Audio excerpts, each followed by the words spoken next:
Buenas tardes. Vamos a dar comienzo a este encuentro digital con la militancia para abordar el futuro de la ciencia y la innovación en Asturias. Y para ello me acompañan Borja Sánchez y Iván Aitor Lucas, que yo creo que no requiere mucha presentación para todos y todas porque son de sobra conocidos.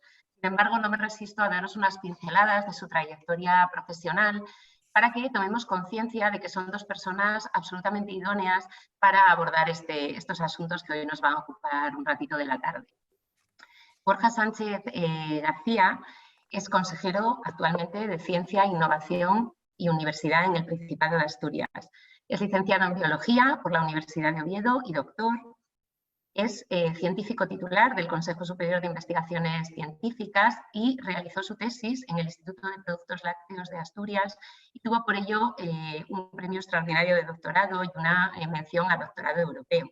Ha realizado estancias de investigación en múltiples institutos europeos y ha publicado 128 artículos en revistas internacionales, 15 capítulos de libros, más de 30 artículos de divulgación, es investigador principal de 11 proyectos y ha inventado una patente nacional y 2 internacionales.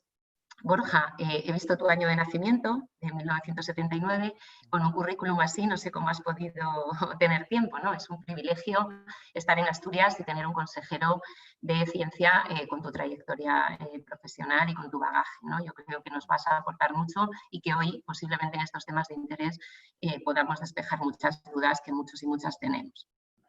Iván Aitor Lucas de Lamu, director general de Innovación, Investigación y Transformación Digital, ingeniero superior industrial, realizó un máster en gestión de proyectos de tecnología de la información, es fundador y CEO de la empresa GCSI, que se dedica a la consultoría y a la formación en el ámbito de las nuevas tecnologías y de la innovación empresarial. Se dedica también como fundador y director de formación a formar a las empresas en gestión informática. Tiene experiencia en gestión de proyectos internacionales y de fondos europeos, así como en materia de nuevas tecnologías. Hoy lo que vamos a hacer aquí es que ellos dos van a debatir sobre temas de actualidad, como por ejemplo el Big Data, inteligencia artificial, el Internet de las cosas, la conectividad. Tratarán de debatir de estos diferentes temas durante media hora. Yo les voy a dejar libertad para que se interrumpan y se planteen las diferentes cuestiones. Y luego trataremos de poner voz, o yo pondré voz, a las preguntas que las personas que nos están siguiendo me vayan realizando. Y ya sin más, Borja, tienes la palabra. Todos y todas tenemos mucha preocupación porque confiamos plenamente en la ciencia y en la tecnología. Creemos que esto actualmente Asturias puede avanzar y yo creo que hemos demostrado en esta situación tan difícil como el COVID que tenemos mucho que aportar en este país y creo que me gustaría escucharos sobre estos temas tan interesantes. Ya sin más, Borja. Muy bien, pues muchas gracias por la presentación, María. En primer lugar, me gustaría también, ¿no? Mandar un saludo a todas aquellas personas que nos están escuchando. Como decías, vamos a tratar de que sea un diálogo más que venir aquí a soltar pues, un discurso y un speech que está bien, pero yo creo que es mucho más constructivo pues, todo el tema de tener el diálogo. Incluso si detectas que hay alguna pregunta que veas que puede ser pertinente, vamos, interrúmpenos sin ningún problema. Comentabas el año. Fíjate que en la respuesta que se ha dado desde la ciencia y desde la tecnología en Asturias, hay mucha gente del año 79 implicada. Es curioso, ¿eh? Porque, bueno, comenzando por el director y por mí, pero también nuestra secretaria general técnica es del año 79 y muchas de la gente que se ha implicado en proyectos altruistas, porque hay que recordar que casi todo, por no decir todo, lo que hemos hecho a lo largo de estos 3 meses que más o menos ha durado este periodo, han sido iniciativas altruistas. Y cada uno ha aportado su granito de arena y, bueno, hemos ideado cadenas de valor que antes no existían, ¿no? Bueno, hay una serie de temas. Como veis, hemos escogido unos fondos que son representativos. El director ha escogido un centro de procesamiento de datos, yo he escogido un laboratorio que podría ser un laboratorio de microbiología perfectamente, que es lo que a mí se me da bien. o se me daba bien, porque después de un año, no sé yo, cuando tenga que volver, no sé cómo me las voy a apañar, pero bueno, puede ser representativo de los entornos de los que venimos. Y un poco es la apuesta que queremos hacer por Asturias. Que esta reconstrucción o esta reactivación o esta reestructuración, cada cual que lo llame como quiera, que tenemos que hacer porque abordamos una crisis económica que no sé si va a ser, como decía hoy el presidente, no sé si va a ser en U, si va a ser en V esta recuperación, pero lo cierto es que tenemos una crisis y queremos que esa respuesta, igual que ha sido la respuesta a corto plazo contra el coronavirus, pues que también esta respuesta al medio plazo y ya desde un punto de vista más de la reactivación económica venga de la mano de la ciencia. Entonces vamos a ir abordando una serie de temas que son clave porque van a representar numerosas oportunidades para Asturias y van a representar numerosas oportunidades en lo que es la estrategia.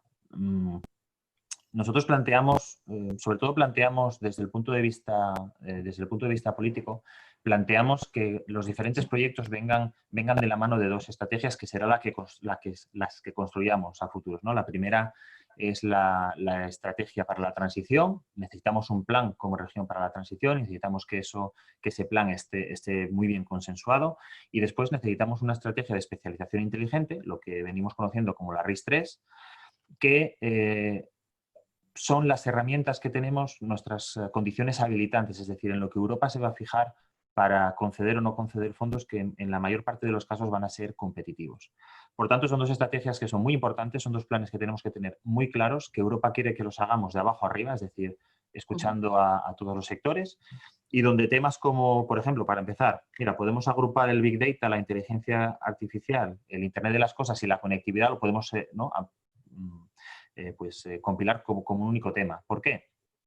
Bueno, tenemos en primer lugar, yo aquí tengo que decir que nosotros tenemos el deber de comunicar, no solo aquí en Asturias, sino fuera de Asturias, que en Asturias en telecomunicaciones no estamos tan mal como la gente quiere hacer parecer. Y no solo eso, además se embrollan en términos, o sea, mezclan televisión digital terrestre, lo mezclan con Internet, lo mezclan con Internet aéreo, es decir, al final lo mezclan con definiciones erróneas de zonas blancas. Bueno, entonces aquí hace falta mucha pedagogía en primer lugar. Esto no es motivo de satisfacción, obviamente, porque de lo que se trata, yo creo, es de, en primer lugar, si antes considerábamos que el acceso a Internet era muy importante, ahora se ha visto que es esencial. Es esencial porque mismamente muchísimos de los puestos de trabajo que se van a crear en el futuro, muchos de ellos seguramente tengan en el teletrabajo una componente muy importante. Por tanto, el acceso a Internet es esencial. Es esencial por la educación, y lo hemos visto en este periodo. Las pandemias, lamentablemente, no han venido para irse. Cada vez hay más señales de que, bueno, habrá una segunda oleada de esta pandemia. Se está viendo ahora mismo en Estados Unidos. Si a nada que uno mire a los reports que hay de otros países, se verá que en Estados Unidos se está viendo un repunte ahora mismo. O sea, está habiendo un repunte sobre el repunte que ya había. Por tanto, estos modos de contingencia online y Iván, interrúmpeme porque si no yo cojo carrerilla y ya tiro, ¿eh? Esta conectividad va a ser esencial. Y aquí es esencial la coordinación con el Ministerio, con quien tiene la competencia de realizar esta extensión de la banda ancha, ¿no? Y nosotros de realizar el acompañamiento. Entonces, aquí se van a conjugar, por un lado, los planes de extensión de banda ancha, de los que Iván Aitor, cuando quieras me interrumpes y coges tú la palabra, con la 5G. ¿Vale? Entonces, sí, adelante. Nada, bueno, muchísimas gracias María por la presentación y muchísimas gracias a compañeros y compañeras que nos acompañan en el día de hoy, ¿no? Como comentaba Borja, efectivamente, claro, tenemos unos planes de despliegue porque ya cuando tomamos posesión allá por el mes de septiembre, pues era para nosotros una obsesión porque sí que entendíamos y además veíamos que era necesario y que teníamos que ir hacia la hiperconectividad de Asturias, porque además era algo que se iba a requerir más temprano que tarde. Esto lo que ha hecho ha sido acelerar, ¿no? Nosotros veníamos trabajando con el Ministerio para el plan que además hoy se presenta, que es el Plan PEVA 2020, que va a acompañar a los que ya están en desarrollo y, lógicamente, todo lo que ha aflorado la crisis de la COVID, pues ha sido el que tener que quedarnos en casa, tener que seguir trabajando, no parar la economía, seguir estudiando, hace que cada vez sean más necesarias las telecomunicaciones, más allá de las comunicaciones físicas, que es algo que también la gente lo achacaba, ¿no? Que era, bueno, faltan comunicaciones. No, aquí realmente hoy en día la gente pone más énfasis en estar mejor comunicado que en estar a 20 o 25 minutos de una ciudad, ¿no? Realmente el tiempo de desplazamiento creo que ya podemos hacer poca mejora en ellos, ¿no? Claro, al desarrollar todo esto, como comentaba antes el consejero, nos encontramos con que hemos tenido que empezar haciendo pedagogía. Algunos de los que nos acompañan hoy aquí pues nos habrán visto en alguna charla en algún municipio que hemos dado, porque realmente es un ámbito complicado, ¿no? La gente piensa que desplegar es fácil, que las comunicaciones se pueden desarrollar en meses. De hecho, alguien nos lo dijo recientemente en la Junta General, ¿no? ¿Por qué no se tomaban en consideración cosas con esta pandemia para acelerar? Realmente acelerar esto es complicado, entran en juego muchos factores, ¿no? Pero sí que es verdad que se está trabajando de forma conjunta con todos los actores que pueden estar implicados. Y esto lo que está haciendo es facilitar por parte de los operadores y por parte de las administraciones la posibilidad de que este despliegue llegue lo máximo posible, ¿no? Para entendernos, ¿el Internet es básico? Sí, es básico. ¿5G es básico? 5G a nivel usuario, y lo digo porque estamos en casa, a nivel de usuario no va a haber mucha diferencia con lo que tenemos con el 4G, pero sí que es verdad que se abre un amplio abanico de posibilidades a nivel industrial, a nivel de Internet de las cosas, de sensorización en empresas, en industrias, nuevos modelos de negocio que hoy ni se nos pasan por la cabeza. Y yo creo que eso es lo que hay que hacer y poner ahora, hay que hacer hincapié en eso, ¿no? Realmente, también, además, esto lo que nos va a permitir es transferir conocimiento. Es decir, fijaros que no solo nos quedamos en la parte tecnológica, ¿no? Sino que eso es la base de lo que va a venir por detrás.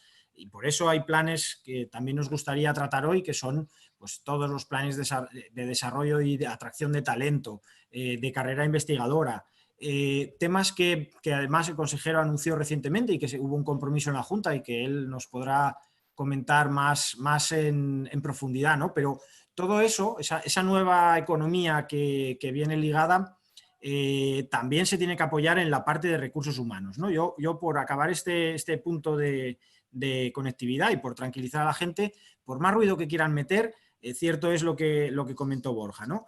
Para dar dos datos, somos la 5ª comunidad en penetración de banda ancha fija a nivel estatal y la primera comunidad autónoma en penetración de televisión de pago, televisión digital de pago, es decir, todos los canales que nosotros entendemos, Netflix, HBO, etcétera, de España. Eso quiere decir que tampoco estamos tan mal, porque que yo sepa eso no se ve a través de tambores, con lo cual cierto es que el tema tecnológico hay que seguir avanzando y se nos abren muchos frentes muy interesantes donde se van a generar muchas posibilidades de muchos posibles trabajos, ¿no? nuevos nichos de mercado.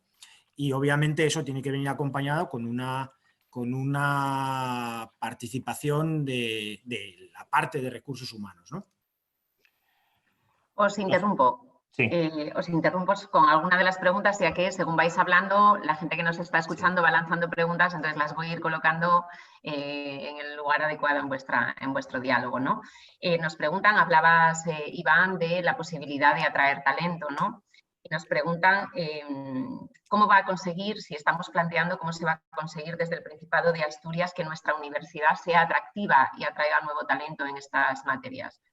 Bueno, yo antes de pasar la palabra a Borja, yo quiero decir que la Universidad de Oviedo ya es atractiva, sí, es decir, es una universidad que está entre las 500 mejores y eso hay que ponerlo en valor porque realmente muchas veces los asturianos no sabemos lo que tenemos o no vemos el valor de las cosas que tenemos, ¿no? Y ciertamente la universidad ya de por sí es atractiva, ¿no? Pero bueno, yo creo que Borja nos puede... Sí, bueno. Bueno, Iván establecía un enlace entre lo que son las telecomunicaciones, la política de telecomunicaciones, la extensión de la banda ancha y la transferencia de conocimiento, que a su vez está ligado con esta pregunta. Yo también querría matizar eso, es decir, nuestra universidad es la cuarta más barata en acceso, muy igualada a lo que es los precios medios de Andalucía y no muy lejos de los de Galicia, o sea que tampoco está, ahí no estamos tan mal en lo que es el precio del acceso. Y después estamos en el ranking, hay diversos rankings, pero uno de ellos, que es el ranking Shanghai, que lo que se basa es en criterios de producción científica, ahí estamos entre las 500 mejores del mundo por delante de miles de universidades privadas, muchas de ellas americanas. Por tanto, bueno, yo creo que a nivel de calidad-precio, vamos, y sobre todo de calidad, vamos, la Universidad de Oviedo ya es atractiva. Y ahora vamos a ver cómo la COVID-19 va a afectar un poco a toda esa gente que supongo que estará planteándose si ir fuera o no. Pues yo creo que ahí vamos a ver un punto de inflexión. Bueno, nosotros, por supuesto, vamos a hacer muchas cosas, respetando, por supuesto, lo que son los tiempos en la universidad, que actualmente está en un proceso electoral y con un equipo rectoral en funciones, bueno, hay cosas que se pueden negociar y cosas que indudablemente hay que aplazar y que a mí ya me hubiese gustado abordar. La universidad es el 80% de nuestro sistema científico-tecnológico. Por tanto, es clave en cualquier acción en términos de política científica que querramos acometer. En cuanto a la atracción y retención de talento, que es algo que está muy ligado a la transferencia de conocimiento, porque que yo sepa, la transferencia de conocimiento la hacen personas, de momento no la hacen algoritmos. Por tanto, si uno trae gente con talento, pues esas personas serán capaces de transferir parte del conocimiento, si no todo el conocimiento científico que generan. Ahí sabéis que hemos iniciado el proceso para lanzar un programa que vamos a llamar Margarita Salas.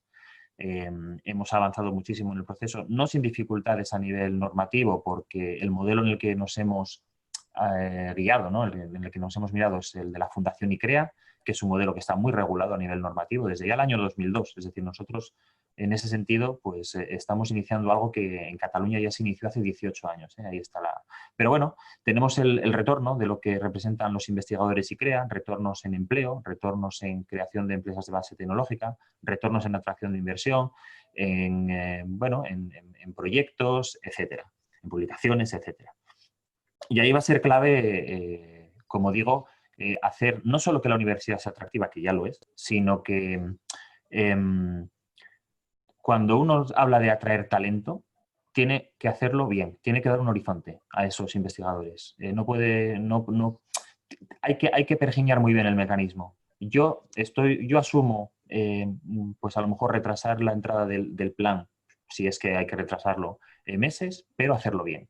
¿Por qué? Porque a partir de ahí ya va a ser todos los años. Y todos los años vamos a ser capaces de atraer estas personas que, como digo, son la base pues, de transferir conocimiento, que es algo muy deseable. Aquí también vamos hacia un horizonte donde hay que reestructurar. Y reestructurar no significa, como dice el presidente, ni recortar, ni prescindir, no, significa reordenar y darle a cada cual su papel. Y en ese sentido, si queremos fomentar la transferencia de conocimiento, en Asturias ya tenemos a los equipos que son capaces de hacerlo. Se trata simplemente de ponerlos en orden y de firmar esos convenios y de programar cómo tiene que realizarse esa transferencia de conocimiento. La universidad está en el ranking 500, en el top 500 del ranking Shanghai, o sea que indudablemente produce muy buena ciencia. Ahora se trata de que esa muy buena ciencia se transfiera aquí en Asturias. Yo, si quieres, Iván, te doy la palabra porque aquí también está muy implicado el papel de las misiones y de la compra pública innovadora. Entonces podemos saltar de la transferencia a estos dos programas.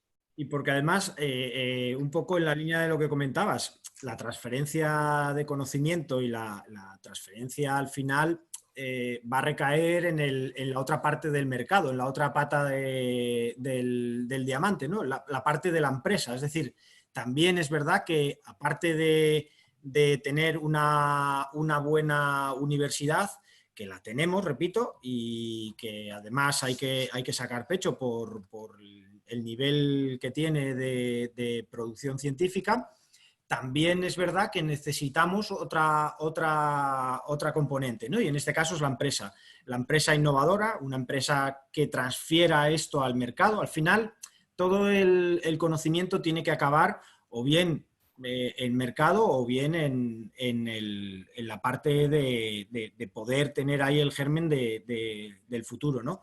Pero realmente, ¿qué hemos hecho nosotros para incentivar o para activar esa parte del mercado, para ver qué tenemos, qué ecosistema nos encontramos, ¿no? Quiere decir que ya de base es un ecosistema muy bueno, es decir, aquí teníamos empresas muy buenas. Tenemos empresas que además son punteras y lo estamos viendo en el periódico y lo hemos visto con la crisis de la COVID, es decir, hemos abierto telediarios nacionales y portadas de periódico nacional con lo que se ha hecho, como comentaba Borja, con cadenas de valor que jamás se hubiera pensado construir en cuestiones de meses, ¿no? de 2 meses o de un mes, ¿no? Y eso el mérito es de las personas, como toda la vida, que todo lo forman las personas, y en este caso las personas que están en esas empresas, ¿no? Nosotros ahora un poco lo que queremos es incentivar esa innovación, porque además también van a ser esas esponjas absorbentes de ese conocimiento y de eso que vamos a generar en la universidad, y hemos sacado dos programas que incentivan la innovación, ¿no? Por un lado, la compra pública innovadora, que es un viejo conocido porque desde la última ley de contratos del sector público ya venía reflejado, por lo tanto no es que lo estemos inventando, pero sí poniendo en marcha, ¿no? Y es un procedimiento donde mediante un ganar-ganar entre administración y empresa, lo que se hace es una asunción conjunta de riesgos. Por lo tanto, se sacan proyectos en unos TRLs en niveles de mercado muy bajo a niveles de mercado alto, ¿no? Por lo tanto, todo ese recorrido se asume ese parte de riesgo por la empresa y por la administración, y esto además redunda luego en los ciudadanos de doble manera. Por una, que la empresa coge músculo, y por otra, porque la administración se actualiza y se moderniza con proyectos altamente punteros, ¿no? Y por otra parte, la parte que comentaba ahora el consejero, que es el programa de misiones, que hemos sacado dos misiones, y de hecho próximamente va a salir la convocatoria, 2 misiones en 2 líneas que por primera vez hemos puesto por delante, por el modelo de gobernanza que comentaba antes Borja, de la nueva S3 o el que queremos aplicar en la S3, es decir,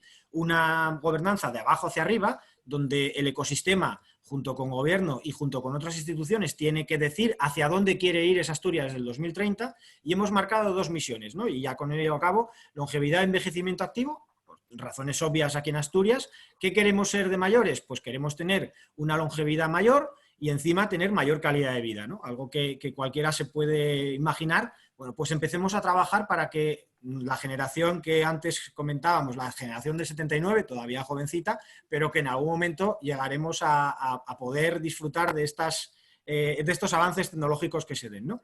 Y por otra parte, una reducción de emisiones y gases de efecto invernadero. ¿Por qué esta otra también? Pues porque obviamente queremos hacer compatible esta Asturias verde, esta Asturias tecnológica, con la Asturias industrial, que también tiene un peso relevante, ¿no? Entonces, esas 2 misiones hemos sido pioneros en España. De hecho, hemos sido la primera comunidad autónoma que hemos puesto en marcha este proyecto, y deciros que la Unión Europea el año que viene va a sacar alrededor de unos 70.000 millones en el ámbito de las misiones, y que están discutiendo, nosotros estamos muy bien encaminados, pero todavía están discutiendo qué 4 misiones se marcan a nivel objetivo en la Unión Europea, ¿no? Esto hace que tengamos los deberes hechos, es decir, que Asturias se vaya preparando para lo que viene, ¿no? Para jugar en primera división.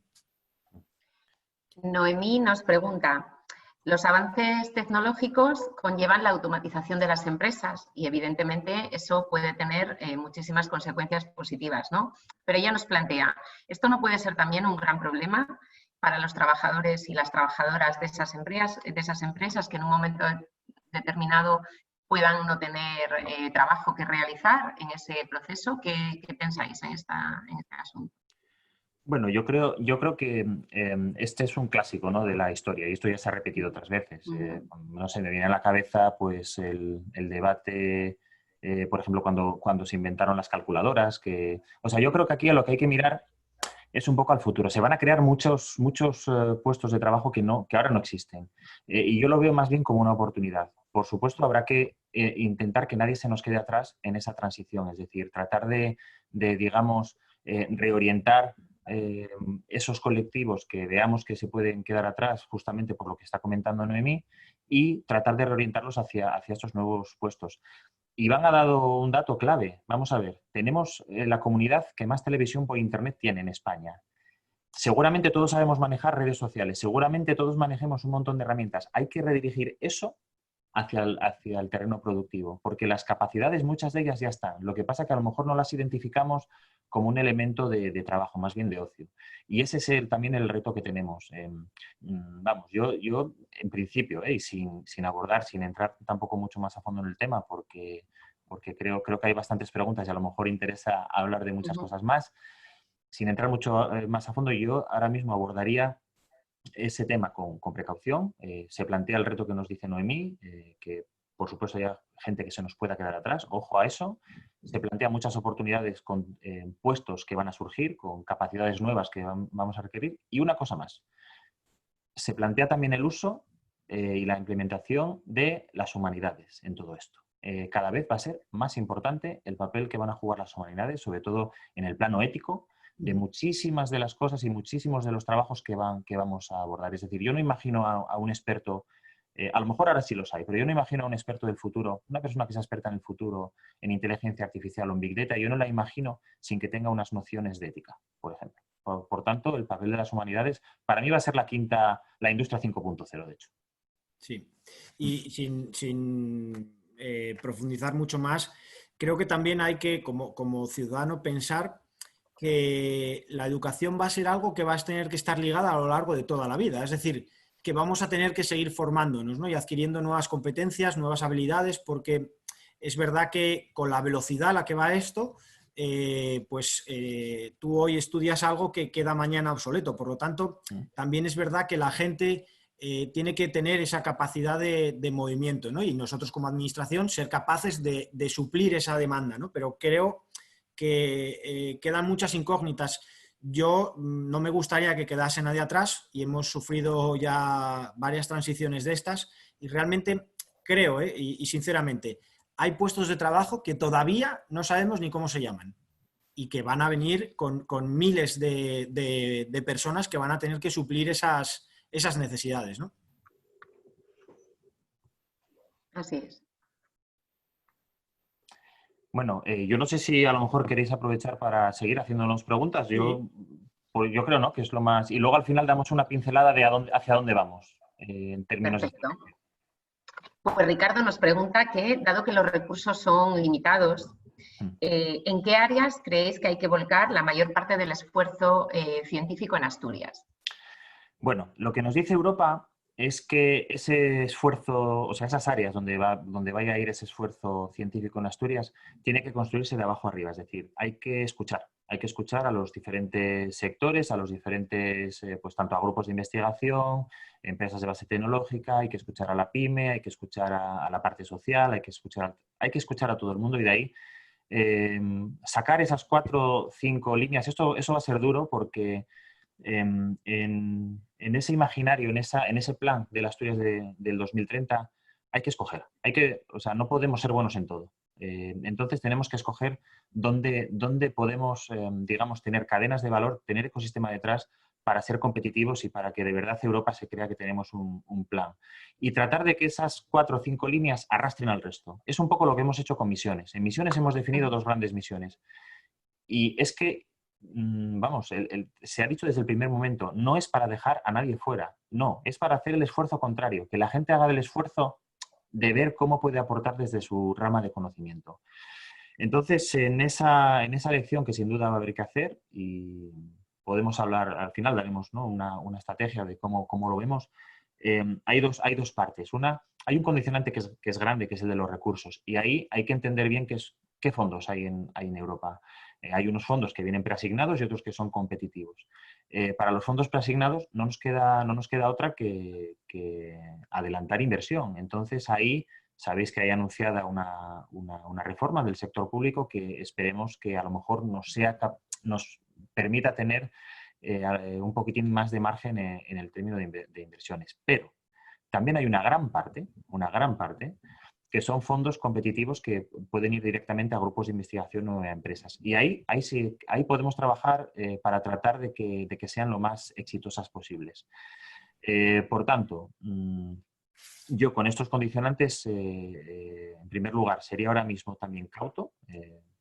Sabéis que hay cosas que tienen que empezar a rodar, como por ejemplo la Comisión Delegada para la Reconstrucción y Asuntos Económicos. Os he comentado que hay 2 estrategias que tenemos que avanzar este año y a partir de ahí tratar de alinear todos los esfuerzos y de poner a cada actor a jugar a cada jugador a jugar donde sabe. Dicho lo cual, yo he de decir que en este punto soy optimista. Esta semana hemos tenido una reunión con representantes de gran empresa y multinacionales. No por nada, sino porque tienen una capacidad de tracción muy potente y tienen además la capacidad de atraer talento, de retener talento, de liderar proyectos tractores. Y las sensaciones son buenas. Las sensaciones son buenas en el sentido de que todos entendemos que realmente afrontamos una transición también económica, que tenemos la oportunidad y que vamos a tener los fondos para hacerlo y vamos, no os quepa duda que por consultas y por tratar de aunar consensos no va a ser. Ahora bien, hay que elegir áreas y lo que dice Ricardo, 4 a lo sumo 5. Y yo quiero ser el malo de la película, pero también se nos olvida una parte que creo que también es importante y es que en el ámbito de la I+D+I, la inversión no todo tiene que provenir de la parte pública. Es decir, esperamos o deseamos que otra mitad la aporte la parte privada, ¿no? Porque realmente... Al menos, exactamente, al menos otra mitad. Si cogemos algunos países, el ratio es la parte privada invierte muchísimo, ¿no? Cierto es que, y es verdad que hay que hacer primero pedagogía, ¿no? El invertir en I+D+I es invertir en futuro, no es algo que tenga un retorno inmediato, sino que puede tener un retorno, bueno, no suele ser un retorno inmediato, mejor dicho, ¿no? Porque a veces el que consiga ahora mismo la vacuna de la COVID, no, pues obviamente es muy inmediato, pero lo más normal es que estemos hablando de retornos medios largo plazo, ¿no? Pero claro, la parte privada tiene también que apoyar la inversión en lo público. Por eso lo que comentaba Borja. No podemos esperar que alguien invierta parte de su capital sin haber escuchado dónde quiere invertirlo. Y nosotros lo que tendremos que hacer es ver si hay esa predisposición de inversión y empujar con la parte pública para ser todavía más fuertes en ello, ¿no? Pero nadie puede esperar que ese tan ansiado 2% y que todos deseamos y que además nos hemos propuesto como objetivo llegue solo de la parte pública. Es totalmente inviable. En ningún país del mundo se hace, ¿eh? No es que digas Asturias porque estamos ahora en crisis. No. En ningún país se hace que ese 2% salga única y exclusivamente de la parte pública, ¿no? Y como bien comentaba, pues el otro día en la reunión, ciertamente hay interés por parte de las empresas, ¿no? Y creo que ese primer paso ya está dado y es importante y que se vea que se puede hacer aquí en Asturias es sumamente necesario e interesante, ¿no?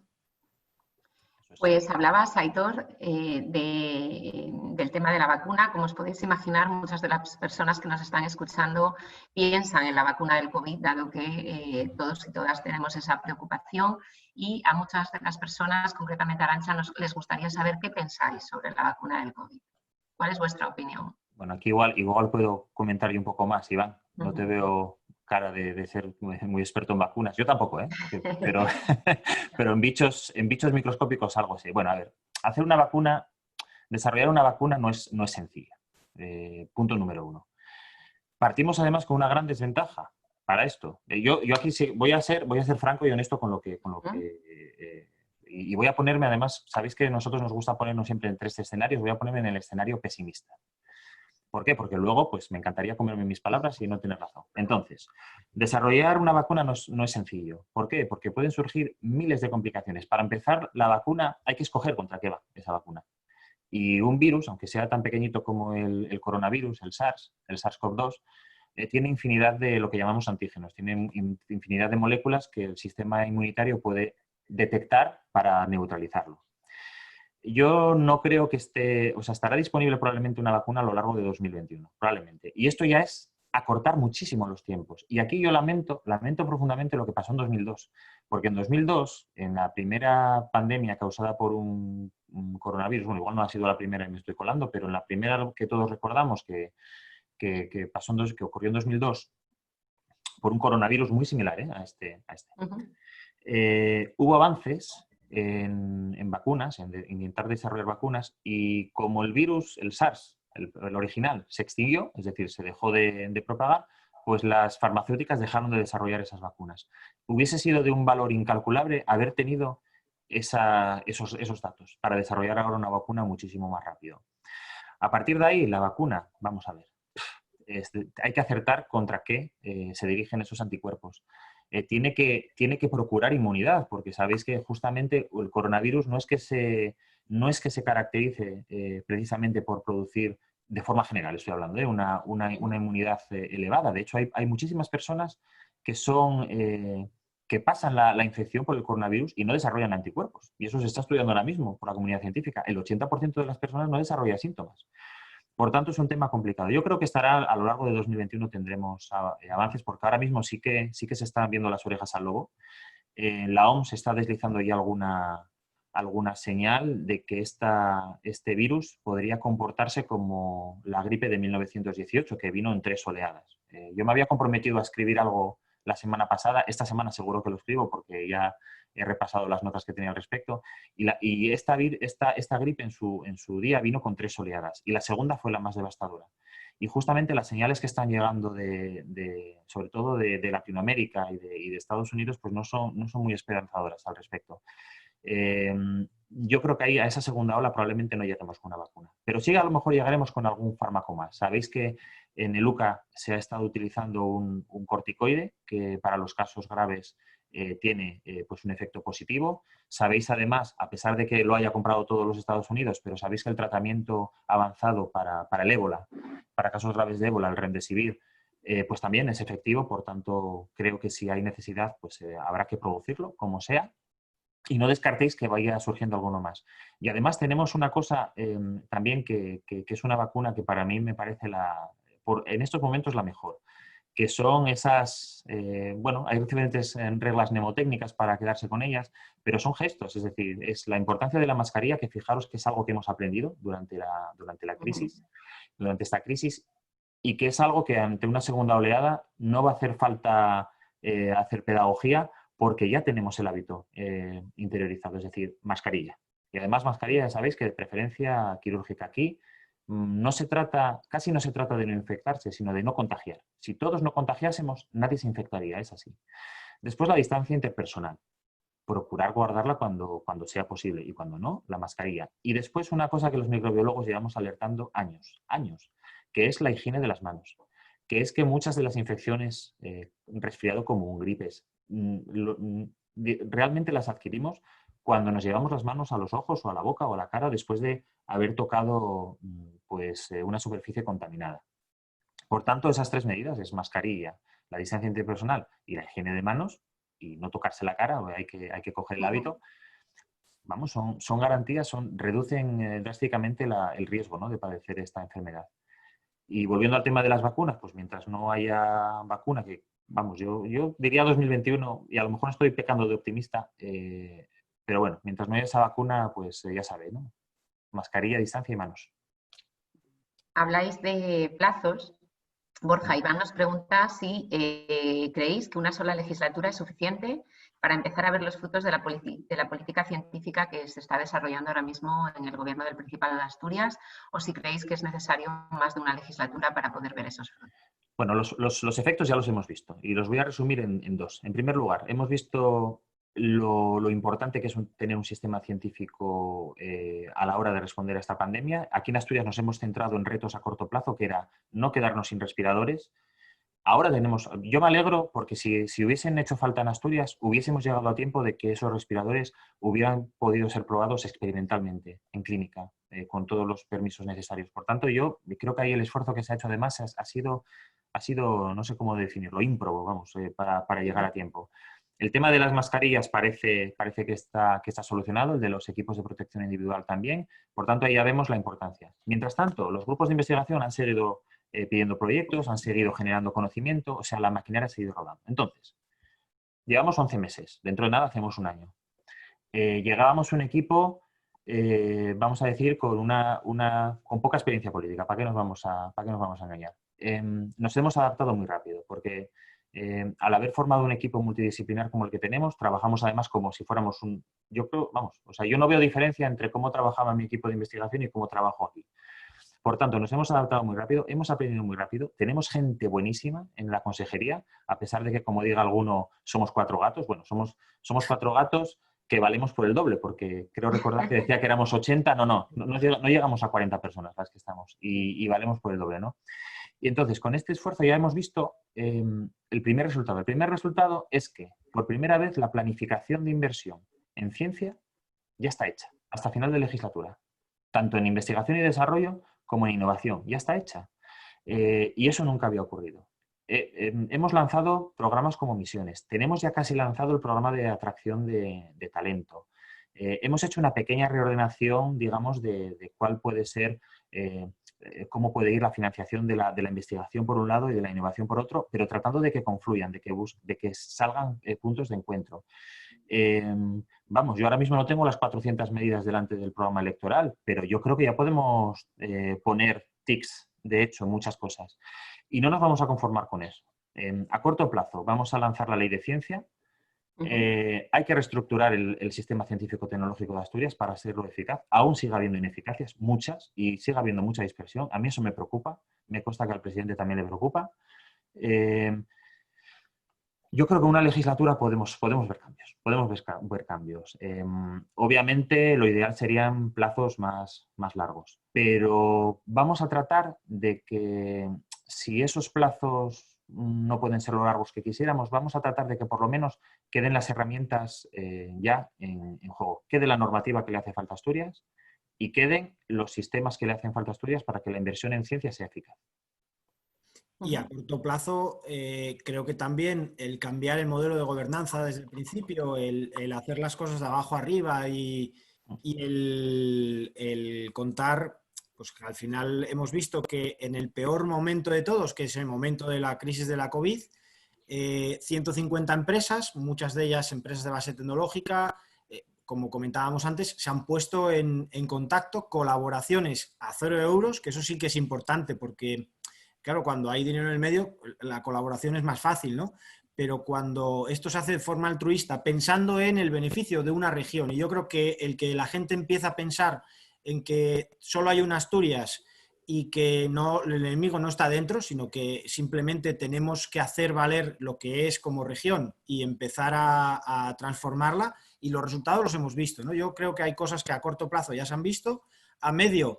Algunas de las que comentaba Borja pues van a salir próximamente, es decir, empezaremos con las convocatorias de la carrera científica, la carrera investigadora, eso ya está casi a punto, y a largo, pues obviamente algunas es verdad que vamos a ver que se van a quedar sembradas para que den sombra en unos años, ¿no? Pero yo creo que siguiendo un símil de jardinero, es verdad que ya tenemos un arbusto bastante potente crecido, ¿eh? Eso sí que es cierto. Hay cosas que, bueno, llevan su tiempo, y esto, pues lógicamente no son políticas, como decía antes, invertir en I+D+I no es algo que dé un rendimiento inmediato normalmente, ¿no? Claro. Nos pregunta José Mata sobre empresas, I+D y compromiso de las empresas con Asturias. Dice él que decía el consejero estos días que un mayor peso de las líneas de negocio innovadoras podrían contribuir a evitar deslocalizaciones de las empresas, ¿no? Y nos dice que si puedes abordar o desarrollar un poco más esta idea. Sí, vamos a ver. Bueno, para mí tiene toda su lógica. Mira, hoy teníamos una charla con una gente que nos recordaba un suceso que pasó aquí en Asturias y que pasó desapercibido, por cierto, que es cuando B2B anunció su cierre. Bueno, B2B tenía un montón de gente en temas de I+D, de innovación, en el ámbito de telecomunicaciones. Toda esa gente está aquí, en Asturias. Por eso nos ha hablado de ello. Está incorporada en otra empresa, ¿no? No la voy a decir tampoco para no darle publicidad. Mira, os voy a decir esto es por experiencia propia. La producción se puede deslocalizar. Ahora mismo de lo que se trata es de externalizar costes ambientales. Vamos a ver, el PIB no es una medida de riqueza, yo esto me canso de decirlo. Tampoco es que sea un economista experto, pero me gusta leer de los diferentes temas. Al PIB le da igual talar bosques, emitir CO2, le da igual, lo que le interesa es generar e ingresar dinero. Y en ese sentido, pues hay muchas empresas que por H o por B deciden que les es mucho más fácil producir en otro territorio. Me parece muy bien. Ahora bien, el intangible, y que también es un factor de producción, por cierto, cada vez más importante, que es el conocimiento científico, eso no se deslocaliza. Es decir, imagínense que yo formo parte de un departamento de I+D, de una empresa, a mí de aquí no me mueven si yo no quiero. ¿Por qué me van a mover? Es decir, mi conocimiento, aunque me digan, mira, pues no puedes investigar o desarrollar en, yo qué sé, en A, B o C líneas. Perfecto, pues las haré en D, E y F. Y si me apuras, te llevo hasta el final del abecedario. Y esa flexibilidad la dan grupos de I+D sólidos. Por otro lado, para la administración también. Es decir, si a mí ahora mismo, pues imaginaros que un equipo de 30 personas de I+D de una empresa digamos que su empresa decide deslocalizar la producción, ya nos encargaremos que tienen cabida en cualquier lugar. Por tanto, yo creo que eso puede ser un factor de presión justamente para eso, para tratar de ligar ya no solo deslocalizaciones, sino que, como está pasando en muchos lugares, nosotros lo que estamos haciendo es exportar tecnología a otros lugares del mundo. Hoy nos comentaban un caso de una historia, de una tecnología muy concreta, en un ámbito muy concreto de digitalización, que después de recibir el no de Nueva Zelanda, el no no me acuerdo quién decían, Iván, Estados Unidos de decían los también. Estados Unidos, etc., al final la tuvieron que desarrollar aquí en Asturias. Sí. El equipo de aquí de Asturias. Como decían uno de, ¿dónde era? Uno de Corbera y otro de no sé dónde. Bueno, sí, de la pues corredoria. Sí, de la corredoria. Bueno, pues eso está pasando. Es decir, aquí tenemos gente muy buena a nivel internacional. No os creéis que, por mucho que nos traten de vender y de ningunear desde ciertos... Por cierto, como ha ocurrido hoy en la Junta del Principado, que para mí es bochornoso que desde Vox se puedan hacer esas afirmaciones. Por mucho que nos quieran ningunear, en Asturias hay gente muy buena, y más que pueda haber, y con capacidad de exportar y de exportar tecnología y de lo que se les eche encima. Por tanto, eso, con un mínimo apoyo de la Administración y con un mínimo apoyo de nuestras políticas y, por supuesto, con la implicación del sector empresarial, porque, como decía Iván, aquí no todo es inversión pública. Es decir, de hecho, casi si me apuras es el catalizador. Con todos esos ingredientes, vamos, es un factor del tener un equipo de I+D, y por eso en la convocatoria de que las grandes empresas fijen sus equipos de investigación de I+D+ aquí en Asturias, es un factor de presión muy, muy importante. Lo veremos en el futuro probablemente con alguna de nuestras grandes empresas. O sea, que sería estar pendientes para captar ese talento, ¿no? O sea, si se deslocaliza la empresa, no permitir que esas personas que están aquí, que siguen siendo talentosas investigadoras, poder captarlas, ¿no? Es que a lo mejor la empresa decide no deslocalizarlo, justamente. Claro, es que si el conocimiento al final, que recae siempre en manos de las personas, una vez que la empresa se deslocaliza y desaparece el paraguas que cubre a esas personas, como comentaba Borja con el ejemplo de B2B, es muy fácil el que otras empresas cercanas quieran absorber ese conocimiento, lo quieran incorporar dentro de su cadena de valor, ¿no? Porque al final no tengo que hacer una gran inversión en comprar una cadena de montaje que es lo que hace que esta empresa sea competitiva. No, yo esto lo hacíamos o lo teníamos en mi último trabajo antes de incorporarme aquí, en América Latina, y se trataba de transformar empresas y decirles, vuestro conocimiento recae en las personas. Estábamos en un país donde la rotación era de lunes para lunes, es decir, tú el lunes llegabas a las 9 y decías, meca, pero ¿y la gente dónde está? No han venido. ¿Cómo? Pero no han venido. Claro, eso lastraba al país en ámbito competitivo a los últimos lugares del mundo, ¿no? Según el Banco Mundial. Y claro, les decíamos, no, tú lo que tienes que hacer es que ese conocimiento te quede aquí dentro de la empresa. Y era uno de nuestras caballos de batalla, que era transformar digitalmente para que ese conocimiento quedase al servicio de los que iban a venir el lunes siguiente, porque si no, el problema... Y esto, al final, cuando lo ves un poco en la lejanía, pero cuando lo ves en la empresa, como comenta Borja, en el ámbito del I+D+I, claro, la persona que es el investigador principal de un proyecto, ese es el que vale, es su conocimiento que tiene que ir intrínsecamente con él. Pues, ¿dónde te lo llevas? Tú dices, oye, desamortizo la planta que tengo en no sé qué sitio y me la llevo a la India. Pues llévatela. ¿Querrá esa persona ir contigo a la India? No, esa persona se va a querer ir a Tamón, que está la empresa de tu competencia, que le va a decir, oye, encantado de que vengas aquí, que acabamos de comprar con un contrato contigo 5 años de investigación que llevamos adelantada. Y es así. Y esa competencia, pues obviamente hará que las empresas se piensen y digan, bueno, igual la I+D+I no la movemos, ¿no? Con lo cual, y luego atraer y retener. Y también una cosa, que hay mucha gente buena que es buena pero que voy a decir una cosa, que no sabe que es tan buena. Porque aquí en Asturias tenemos esa mentalidad, ¿no? Que hacemos algo, conseguimos posicionarlo en un periódico regional y ya pensamos, pero que bueno, no pensamos que podemos competir con empresas de fuera.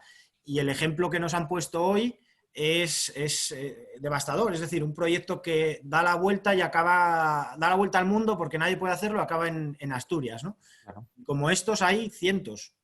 Hombre, yo creo que esta crisis nos ha dado la posibilidad a los ciudadanos y a las ciudadanas de darnos cuenta del lugar en el que estamos y de que sí que podemos ser primera línea de muchas cosas, ¿no? Yo creo que esa toma de conocimiento hemos tenido una experiencia muy dura y yo creo que sí que podemos decir que nos quedamos con eso, ¿no? Yo como ciudadana creo que me siento orgullosa de mi comunidad, de vosotros y de mucha gente y de lo que se ha hecho aquí, ¿no? De manera altruista.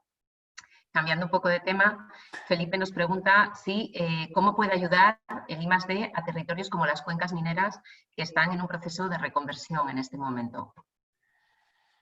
En primer lugar, yo, Felipe, yo creo que nadie pone en duda que va a ayudar. Yo, diría, va a ayudar. Vamos a ver cómo se puede articular.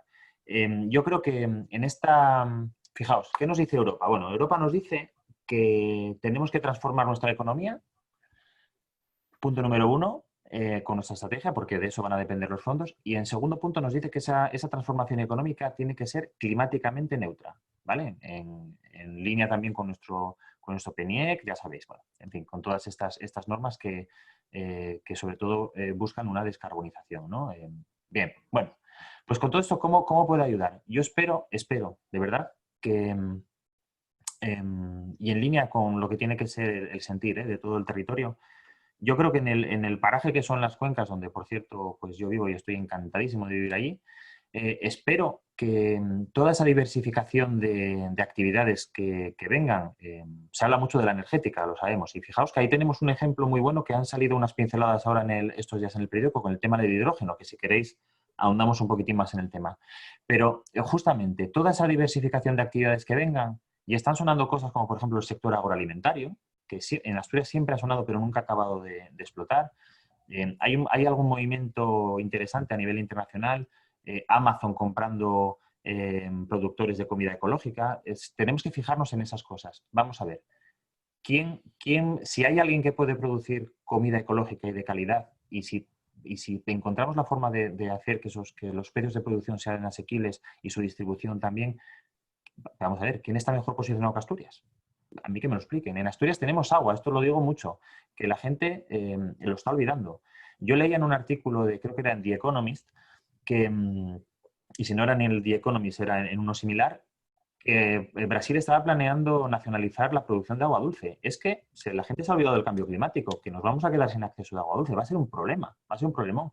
Y no, hombre, en Asturias otra cosa no, pero agua de momento tenemos para aburrir, ¿no? Y mientras no cambien estos vientos que hace que el aire pierda humedad a medida que sube de altura, pues...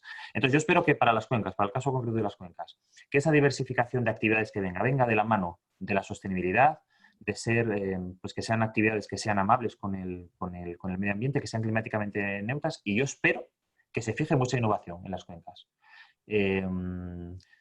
Cada cuenca con sus particularidades. Mieres, la cuenca del Caudal con sus particularidades y la del Nalón con sus particularidades, pero espero que se fijen muchos equipos de innovación en las cuencas, de verdad. Además, están, como comentábamos antes, cerca, porque Asturias tiene una peculiaridad y es que a 20 minutos, porque también hay que cambiar la concepción de que tú tienes que vivir donde trabajas, sino que al final, lo decía antes, porque Asturias tiene un gran núcleo central, donde lo veíamos al visitar algunas empresas de las cuencas en el ámbito TIC y nos decían que toda la gente provenía de 25, 28 minutos de donde vivían, ¿no? Con lo cual, ya no hay que pensar tanto en que, bueno, ¿cómo hago para posicionarme? Sino en pensar qué hago yo para atraer a esta gente que puede vivir perfectamente en Gijón, en Avilés, en Oviedo, Pola de Siero. Es decir, yo creo que es una gran oportunidad. El ámbito de las comunicaciones terrestres a esos niveles están sumamente desarrollados y hoy en día capital humano tenemos y ganas también, con lo cual yo creo que y además va a venir capital económico para poder reactivar, ¿no? y hay intención por parte de empresas de activar innovación, de desarrollar. Creo que se da, como decíamos el otro día, la tormenta perfecta, ¿no? Y hay que aprovechar este momento. Bueno, yo voy a seguir seleccionando preguntas. Previamente quería agradecer a todos los militantes que están escuchando y participando muy activamente. Tengo aquí un montón de preguntas para haceros y es un gusto, ¿no?, estar en un debate donde la gente está preguntando porque tiene interés, ¿no? Y es un tema que nos preocupa mucho. Yo os quería preguntar por la brecha de género. La brecha de género en ciencia es algo que nos preocupa y nos preocupa mucho, y sobre todo nos pregunta una militante en aquellas profesiones, en aquellas disciplinas que tienen que ver con las matemáticas, ¿no? ¿Qué se piensa desde la consejería, desde la dirección general, vosotros como investigadores en vuestra trayectoria profesional? Sí, ¿Qué creéis que se puede hacer para abordar ese tema que es preocupante, ¿no? es preocupante y además, fíjate que muchas de las oportunidades laborales del futuro y de desarrollo profesional del futuro van a venir justamente de la mano de esas disciplinas. Y además, son disciplinas que están muy acotadas, ¿eh? Y creo que el caso, el epítome, por así decirlo, es el tema de las ingenierías. Además de los programas que estamos realizando junto con la universidad, o en colaboración con OPIS y desde la propia consejería, ¿no?, con el programa Asturias for STEAM, necesitamos algo más. Estamos pensando en ejemplos. Sabéis que una de las componentes del Consejo de Dirección de Ciencia es ingeniera electrónica. De esto hablamos muchísimo. Yo os diría que creo que casi todas las semanas, al menos en el Consejo de Dirección, una vez por semana. Y creo que necesitamos ejemplos. O sea, necesitamos que vean que sobre todo las niñas vean que esto no es algo, no sé, que no es un campo que esté vetado de ninguna forma. ¿Por qué en nuestros ámbitos de las disciplinas STEAM sí que hay más mujeres que hombres? Pues en este igual, es decir, no cambia nada. Entonces necesitamos incidir ahí, incidir sobre todo en ejemplos, en que bueno, yo además esto lo hablo mucho con una ingeniera que tengo en casa, que las ingenieras también tenemos que mirar a ver cómo componemos ese programa para que las ingenieras vayan a contarle a las niñas que no es, vamos, o sea, a veces es muy curioso porque se asocia ingeniería a estar recluidos en un taller. Es como si a mí me dijeran que por ser científico estoy todo el día entre probetas, que también, y entre pipetas, pero esto es lo similar. O sea, por ejemplo, una ingeniería informática te puede habilitar hoy en día a trabajar en el sector que quieras. En el sector que quieras, desde el agroalimentario al biomédico, a la astrofísica, a lo que quieras. Y entonces hay que vender la parte atractiva, porque creo que aquí también nos quedamos en los clichés. Nos quedamos en los clichés y son clichés que van heredados y que, hombre, aunque ha habido leves mejoras, la verdad que las estadísticas son demoledoras, ¿eh? En este aspecto son demoledoras y tenemos que ir, no sé, pues haciendo más hincapié en este aspecto. Yo creo que visibilizar es muy importante, ¿no? Porque es muy difícil para las niñas soñar con aquello que no conocen. Nadie sueña Claro. con lo desconocido. Es muy difícil. Sí. Hay que conocer para poder soñar con ello, ¿no? O sea, que visibilizar a las mujeres que están en carreras científicas y en esos puestos, yo creo que ahí debemos de tener una alta responsabilidad para que eso pueda cambiar. No sé si Fran, ¿quieres decir algo? Sí. ¿Piensas tú en este sentido? Es verdad que se desarrollan programas y se llevan desarrollando programas de fomento STEAM durante muchos años. Si os digo que ahora estamos en coordinación también con la Directora General de Igualdad, porque entendemos que además esto se tiene que hacer desde la más tierna infancia. Es decir, tenemos que proyectar esto para ver los resultados dentro de casi 15 años cuando a esa niña le toque elegir, ¿no? Pero, como bien comentabas, María, claro, hay niñas que no han visto, se guían por los estereotipos. Hoy en día, además, con las redes sociales que en algunos casos hacen mucho daño en el ámbito del estereotipo y sobre todo en la parte de los adolescentes, y da la sensación como que los ingenieros son como el personaje de Los Simpson, todos que son los que comen y beben Coca-Cola y están metidos en un zulo programando, ¿no? Y dices, bueno, ni mucho menos. Hay muchísimas mujeres. Nuestra consejería tiene una campaña también de científicas, de exponer las científicas a lo largo de la historia, que además es algo que tampoco la propia sociedad, que afortunadamente está cambiando y empoderando a la mujer en ese ámbito, pero no se pone como ejemplo a la mujer científica, ¿no? Sino que bueno, pues el matrimonio Curie. Y dices, ¿cómo que el matrimonio Curie? Ahí había dos. Entonces dices, ¿por qué la sociedad? Y su Y yo hija. creo que, claro, y yo creo que ese tipo de cosas hacen, bueno, cuando tuvimos el homenaje a Margarita Salas, ¿no? Nuestra magnífica y excelentísima bióloga asturiana, y claro, dices, hay que posicionar, ¿no? Y hay que sacar a la luz esas excelentes mujeres que son científicas, ingenieras, matemáticas, y que no salen, y que obviamente pues las niñas, al no verlo como ejemplo, pues claro, no lo tienen dentro del abanico de elección, ¿no? Así es. Bueno, pues yo sigo seleccionando. Hay varias personas que están escuchando, Carlos, José Manuel, que nos preguntan sobre la capacidad innovadora de Asturias en el ámbito de las energías renovables y concretamente, por ejemplo, la marina y la solar. Carlos nos dice que el ejemplo de la energía marina, que Asturias puede ser un lugar idóneo para hacer esto, ¿no? ¿Qué queréis decir en este sentido? Bueno, es uno de los ejes, yo creo que claros, y además hay una estrategia energética que, por cierto, no llevamos nosotros desde la consejería, pero hay una estrategia energética clara hacia el uso de renovables. Como comentan ahí, no solo hay la capacidad de, vamos a decir, de producir la energía, hay la capacidad, y también y tenemos que tratar de conectarlo, hay la capacidad de almacenarla, que esto es importante, y también la capacidad de exportar esta tecnología a otros países como estamos viendo. Pues, por ejemplo, en el campo de la eólica offshore, de la eólica marina, pues tenemos a una empresa que está exportando para construir este tipo de parques en Francia, ¿no? Bueno, esto es, como digo, es un campo, es uno de los campos, de los ejes estratégicos. Pero a mí lo que me gustaría es que y además estamos en un momento que hay que hacer una lectura, yo creo que un poco visionaria en este aspecto, de ir un paso más allá. De ir un paso más allá en no quedarnos solo en la eólica o en la biomasa o en la geotermia, en lo que conocemos. Hay que ir un pasito más allá. ¿Por qué? Porque, claro, cuando estamos en consejería vemos pasar muchas cosas y muchos proyectos por aquí. Y lo que estamos viendo es el enorme potencial que tiene Asturias en el tema del hidrógeno, que puede unir muchas cosas. Puede unir cosas tan aparentemente desconectadas como la economía circular, la movilidad y las emisiones, no solo la generación de electricidad, ¿vale? Entonces, este es un tema que a mi modo de ver, pues en Asturias podría ser prioritario dentro del tema de renovables, es decir, una apuesta por el hidrógeno. Ya hemos visto esta semana pasada alguna noticia al respecto.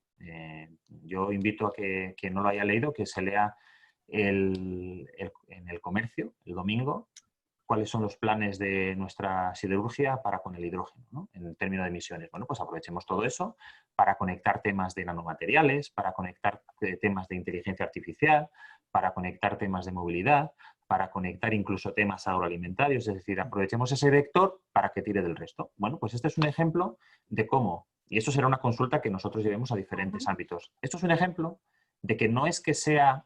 O sea, hay que buscar la conexión de todo, hay que buscar el ecosistema a todo. Y por qué no, incluso fijaos, va encima, ya que va la inteligencia artificial, pues irá encima el plano ético y el plano regulatorio y el plano normativo. Es que va muchas cosas. Hay que buscar estos ecosistemas. Esto es lo que quiere Europa.